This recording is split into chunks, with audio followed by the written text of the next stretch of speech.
Ngokusho kwezakhamuzi zaseHammanskraal, isimningi iminyaka ibhekene nenkinga yokungahlinzekwa ngamanzi asesimweni esifanele.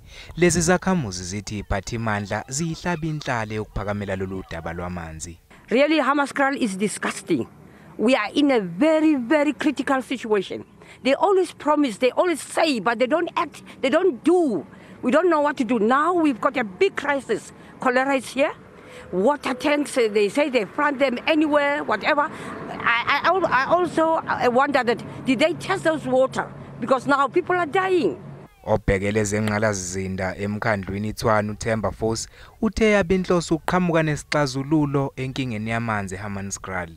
My interest now primarily is to make sure that we take out our people from the squalor, we make sure that the systems are proper, we make sure that our people have proper access to water, have proper access to sanitation. ISANCO ithi selokuzathathwa iDA intambo zokuphatha eTshwane izinto azihambi ngononina. Since the DA take over from the ANC-led government, in Brongospruit, as an example, there are no more clean water.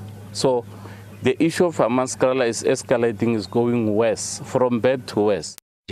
Kubeka nokukhuphuka isibalo sabadlula emhlabeni kule ndawo, izakhamuzi sezinokwesaba. Silindo kuhle ngidi eindabeni ze-SABC.